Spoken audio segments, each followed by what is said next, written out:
ছাত্র দলের হেলমেট বাহিনী আমি পছন্দ করি না, আমি ছাত্র দলের চাঁদাবাজ পছন্দ করি না, আমি ছাত্র দল কাউকে মারবে আমি সেটা পছন্দ করি না। আবার এনসিপি গায়ে পড়ে আমার যখন তখন বলবে এদেশ আমি ছাড়া করব, এটা আমি পছন্দ করি না। আমাকে যখন তখন লন্ডন পাঠাবে, এটা আমি পছন্দ করি না।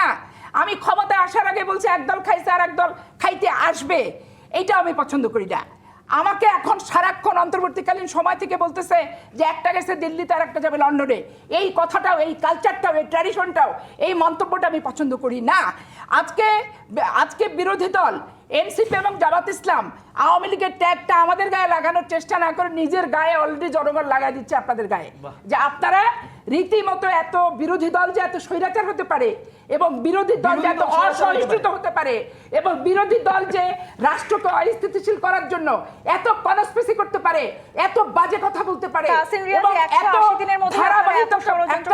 সঠিক ধারাবাহিককে ভিন্ন খাতে আপনারা প্রবাহিত করে বিশৃঙ্খলা করার সৃষ্টি করেন, এইটা বাংলাদেশের মানুষ খুব ভালো মতো টের পেয়ে গেছে এবং বুঝে যাচ্ছে।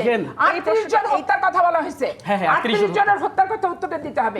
38 জন আপনি বলছেন ইন্টারনাল হত্যা, আমার দলের ইন্টারনাল হত্যা হয়েছে 38 জন। আচ্ছা, এইখানে তো তাহলে আপনার রাজনৈতিক সহিংসতা, আপনাকে আমি হত্যা করলাম না, তাহলে আপনি এখানে স্বৈরাচারী টাকা আমাকে দিতে পারেন না। নগদ নিয়ে এলো হার না মানা হার অফার। সর্বনিম্ন 10,000 টাকা রেমিটেন্স নগদে পাঠালে থাকছে স্বর্ণের হার জেতার সুযোগ। আমি আয়নাঘর করি নাই, অতএব আমাকে আপনি স্বৈরাচারী ট্যাগ লাগাতে পারেন না। আমি আপনাকে একবারে 3 টুকরা করি নাই, আমার দলের ইন্টারনাল কোন্দল, এখানে দল অবশ্যই সেখানে বহিষ্কার, এবং দলের যেটা শৃঙ্খলা ভঙ্গের যে ব্যাপারটা সেটা যথাযথভাবে দল পালন করবে।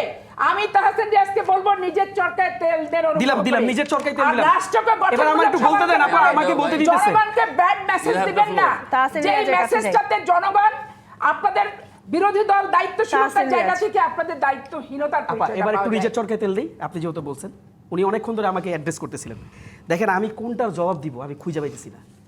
আপনারা ট্যাগিং করছেন কিনা এখন? 38 খুনের প্রশ্ন জিজ্ঞেস করছিলেন তো আপনি, আমি করছিলাম প্রশ্নটা। প্রশ্নের উত্তরে বলা হইলো আপনাকে আমি 3 টুকরা করি না, কি বলা হইলো আমি জানি না। এটা যারা শুনতেছেন ওনারা ভাই বুঝছেন কিনা আমি ইনফ্যাক্ট জানি না, যারা শুনছেন তারা ভালো জানবেন এটা দিয়ে কি জাস্টিফাই করা হইলো। I really do not know. And আমি আপনাকে শিওরলি বলতে পারি, অন ইয়ারে বলতে পারি, এটা আমি মানে I have no words to explain. আচ্ছা, এনিওয়েজ দেখেন, একটা প্রসঙ্গ না অসংখ্য প্রসঙ্গ নিয়ে আসছি। আমি শুধু একটা প্রসঙ্গ আপনাকে একটু মনে করাই দিই। এই যে এজলাসে ভাঙচুর, দেখেন এজলাসে ভাঙচুরের ঘটনাটাকেও টেনে আনা হইলো।